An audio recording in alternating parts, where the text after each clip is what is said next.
Happy Thanksgiving, everyone.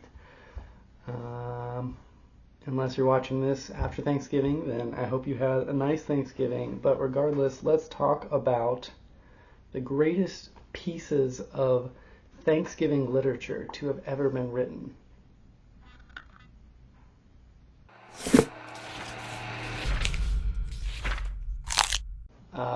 These might be the only pieces of Thanksgiving literature that I can think of that I've read.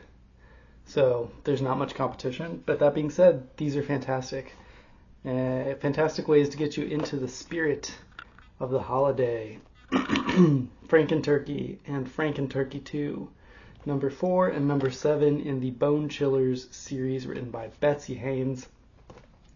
These came out in the 90s, 1994 and 1995. So the Bone Chillers series was, if you're not familiar, kind of like a Goosebumps knockoff series in the 90s. And the Frankenturkey books, to my knowledge, are kind of like the most iconic of the, Goosebumps has Slappy, the dummy, and Bone Chillers has Frankenturkey. So I had one or two of these books growing up, but I never really read them. And this year just seemed like the time to crack into some Frankenturkey. And I read both books in this past week. And all right, let's get into the first one. So Frankenturkey starts off with these siblings, Kyle and Annie, and they've just moved to Massachusetts from Florida with their parents, and they're not too happy about it. That happens a lot in these kids' books. They move somewhere and they're not happy about it.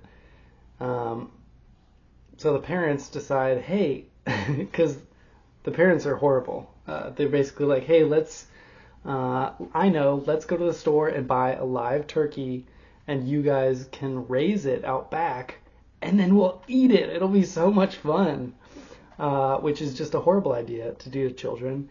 And the children are, of course, quick to become attached to this turkey that they name Gobbledygook.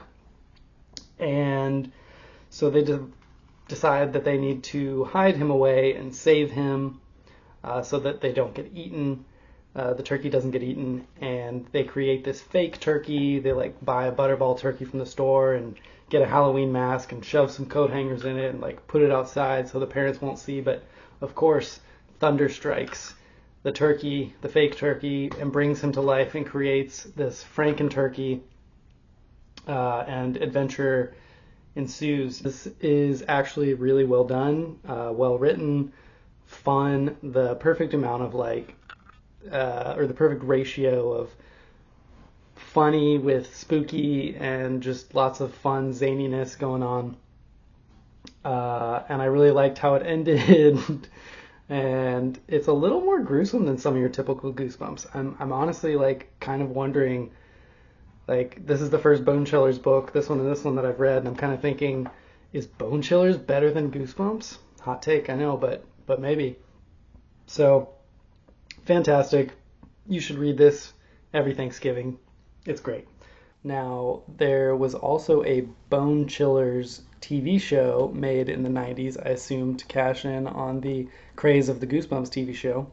It only ran for one season, 13 episodes, and I was like, well, let me just watch the Frankenturkey episode, Why not?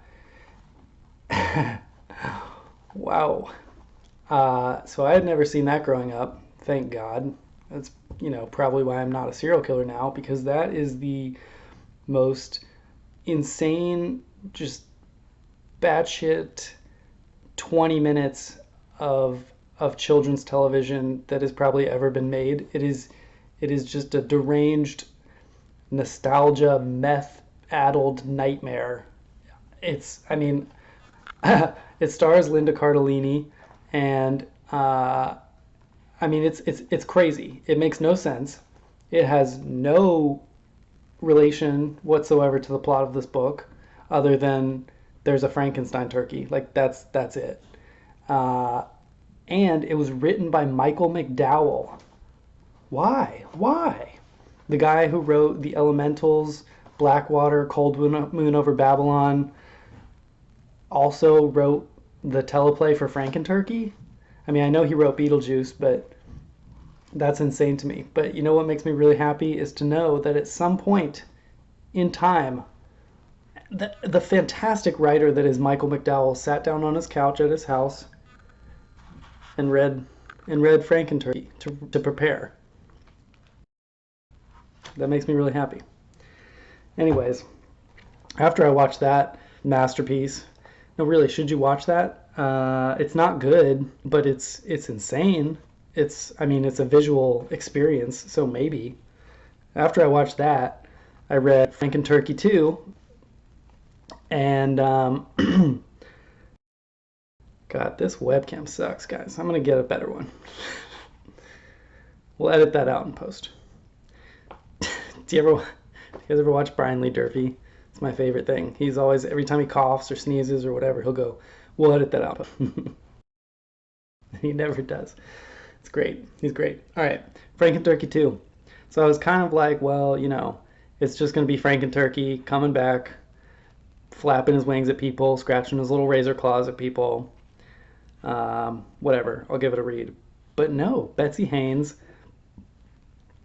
did a perfect sequel. This is just as good as the first one. That's what I'm talking about here, folks. This is quality Thanksgiving literature. The best Thanksgiving literature around. I'm not being sarcastic. By the way, what could make this book more 90s? Do you guys have any idea? How about a big dog sticker? Dude, whoever put, if you're out there, whoever put this in the 90s when you were a kid, if you put this in your book, I love that. That makes this book better. I'm not going to take it out. I wouldn't do that. That belongs in there. In this one, the gobbledygook, the good turkey, has since died. He was hit by a car. And the kids are, of course, upset about this because that was their beloved pet. And so, through a series of bizarre events, they may have found the wishbone from, well, I don't know how many spoilers I should be giving. I'm not going to give any spoilers, but essentially they do something, and a series of events happen, and basically Frankenturkey is haunting or possessing their good turkey, and his wishbone is causing these like evil wishes to come true. And it's insane. This book is crazy. At one point, they the kid Kyle ends up like eating so much to fatten himself up, and the family is like, "Oh yes, let's fatten him up and eat him instead of the turkey," because the turkey is putting this wish out there so that like he doesn't get eaten, but this boy gets eaten. So the family is like, "Boy, Kyle, I can't wait to cook you on the grill."